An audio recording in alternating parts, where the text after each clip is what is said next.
don't want to look at your mugs all the time. And Moby, stroll away over to that stream on the left there and look at the fish. Look, a doe! It's the close season. We kissed each other on this spot more than 50 years ago. We loved each other under these boughs, under these bushes, among these toadstools on the moss. I was 17 and you weren't quite 20. Then you married Matilda Bloomhard with her little general store. And I married old Zakanassian with his millions from Armenia.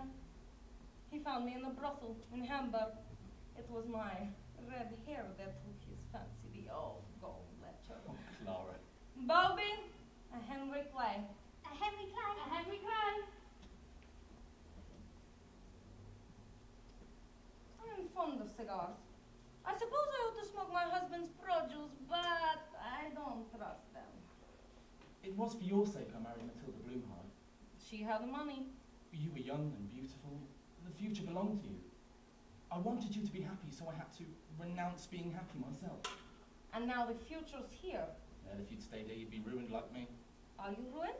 A broken down shopkeeper in a broken down town. Now it's me who has money. I've been living in hell since you went away from me. And I've grown into hell itself. Always round with my family. They blame me for being poor. Didn't little Matilda make you happy? Your happiness is all that matters. Your children? Oh, no sense of ideals. They will develop one soon. I lead a laughable life.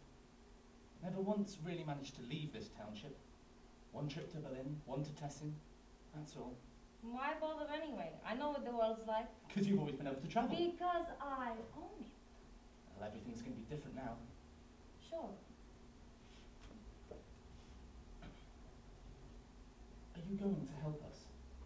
I shan't leave my hometown in the lurch. We need millions. That's nothing. Oh, Clara. Ouch! That hurt! You hit one of these straps from my artificial leg! Tap, tap, tap, tap, tap. A woodpecker. Now it's the way it used to be. When we were young and bold, when we'd just go out walking in the comrades' village wood, in the days of our young love, and the sun was a dazzling orb above the pine trees, and far away a few wisps of cloud, and somewhere in the woodland you could hear a cuckoo calling, cuckoo, cuckoo. Cool wood, and the wind in the boughs, sound like the sea surge. Oh, my little sorceress, if only time hadn't really dissolved. If only life hadn't put us asunder. What do you wish then? Oh, that's above all. Above all. I do love you. The same cool white hand. No! You're wrong! It's artificial too! Ivory. Clara, are you all artificial? Practically! My plane crashed in Afghanistan. I was the only one that crawled out of the wreckage. Even the crew died. I'm unkillable. She's unkillable. She's unkillable.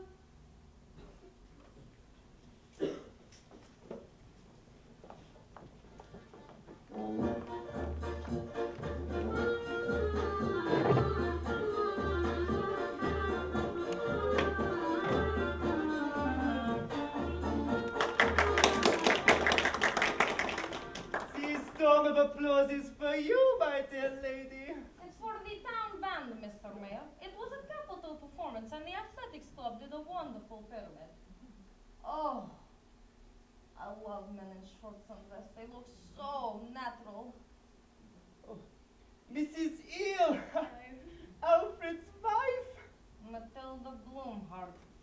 I can remember you lying in wait for Alfred behind the shop door. You've grown very thin and pale, my dear.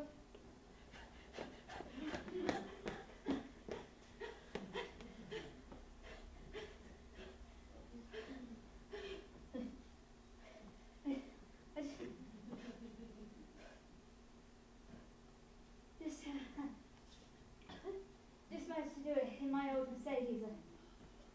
Dr. Newsland, our physician. Interesting! Do you make out death certificates? Death certificates. If someone should die? It is my duty as decreed by the authorities. No.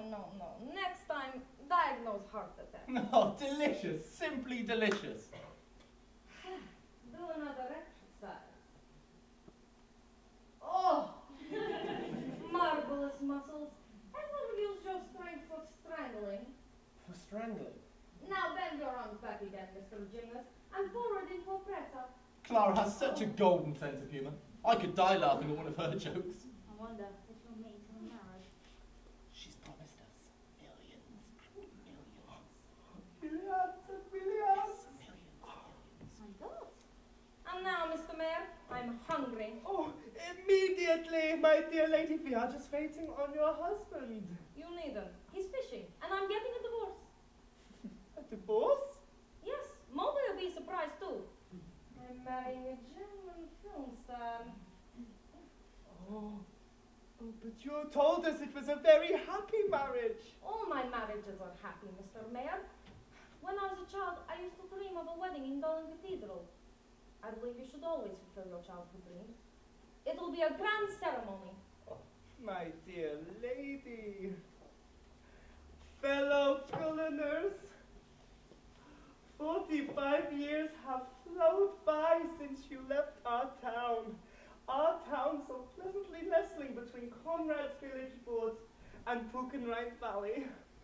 Oh, it's a long time, almost 4 decades. Oh, many things have happened since then, many bitter things, and it's gone sadly with the world, and gone sadly with us. But we, in that time, have never forgotten you. Oh, our Claire, neither you nor your family, your mother, that healthy, robust, magnificent creature, tragically and prematurely torn from our midst by tuberculosis. Oh, and your father, that magnificent figure who built the building by the station, which experts and laymen still use so often, still admire so much. Oh, and you, my dear lady, as you gambol through our streets so decrepit now, you curly-haired blunt. Oh, red-headed madcap. Oh, and now, 3 cheers for the prodigal return, our Claire. Hip hip! Hooray! Hip hip! Hooray! Hip hip! Hooray! Oh. Mr. Mayor, Culliners, I am moved by your unselfish joy in my visit. I was somewhat different from the child I seemed to be in the mayor's speech. When I went to school, I was thrashed. I stole potatoes for Widow Ball, aided by eel. Not to save the old bird from dying of hunger, but just for once to sleep with eel in a more comfortable bed than Conrad's village wood or Peterson's barn. Nonetheless, as my contribution to this joy of yours, I am ready to tell you I'm going to give Golan 1 billion. 500 million for the town, and 500 million to be shared among each family. 1 billion? On one condition. There's Clara for you. What a jewel! Just like her. Just like my little wildcat. Oh, madam, you said on one condition. Was is that condition? I'll tell you on what condition. I'm giving Golan 1 billion, and I'm buying myself justice. What do you mean by that? What I said. Oh, well, justice can't be Ah. bought.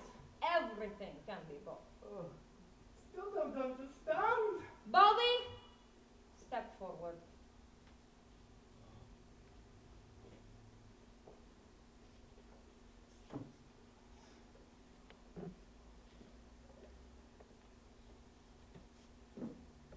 I don't know if any of you here still recognize me. Chief Justice Courtly.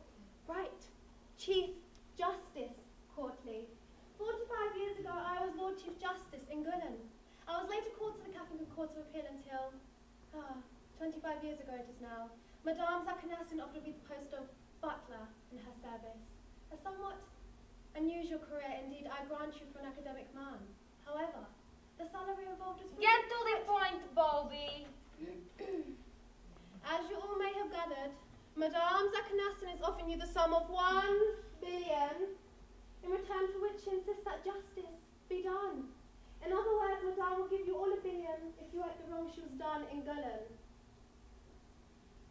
Mr. Ian, if you please. What do you want of me?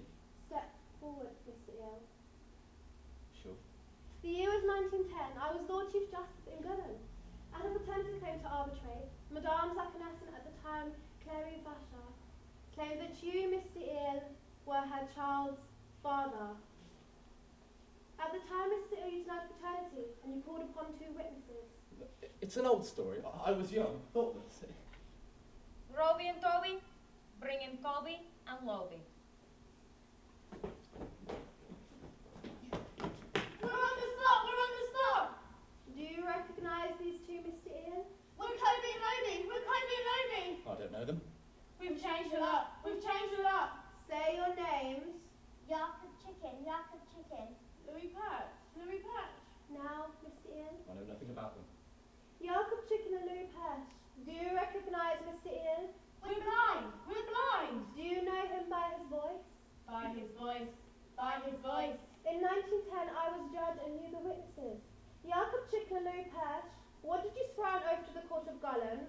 We'd slept with Clara. We'd slept with Clara. Why, Jakob Chicken and Louis Patch? He'll bribed us. He'll bribed us. With what did he bribe you? With a pint of brandy. With a pint of brandy. And now tell them what I did with you, Colby and Lobby. Tell them. The lady tracked us down. The lady tracked us down. Correct. Claire Zakanassian tracked you down to the ends of the earth. Jakob Chicken had emigrated to Canada and Louis Patch to Australia. But she tracked you down, and then what did she do with you? She gave us to Toby and Roby. She gave us to Toby and Roby. And what did Toby and Roby do to you? Castrated and blinded us. Castrated and blinded us. And there, you have the full story. 1 judge, 1 accused, 2 false witnesses, and a miscarriage of justice in the year 1910. Isn't that so, Paisley?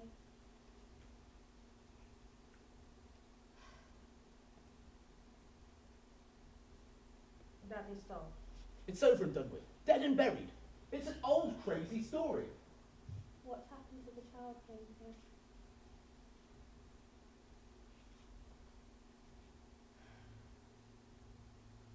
It lived 1 year. And what happened to you? I became a prostitute. What made you one? The judgment of that court made me one. And now you desire justice, Claire Zakanassian. I can afford it. $1 billion for Gullen. If someone kills Alfred Eel. My little sorceress. You can't ask that. It was long ago. Life went on. Life went on and I've forgotten nothing, Eel. Neither Conrad's village wood nor Peterson's barn, neither Widow Ball's bedroom, nor your treachery. And now we're all the pair of us. You, decrepit, and me cut to bits by the surgeon's knife. And now I want accounts between us settled. You chose your life, but you forced me into mine. A moment ago, you wanted time turned back. In those woods, so full of the past, where we spent our young years. Well, I'm turning it back now. And I want justice. Justice for $1 billion! Madam Zakanassian, this is Europe, and you forget that we are not savages. In the name of all the citizens in Gullen, I reject your offer. I reject it in the name of humanity. We would rather have blood on our hands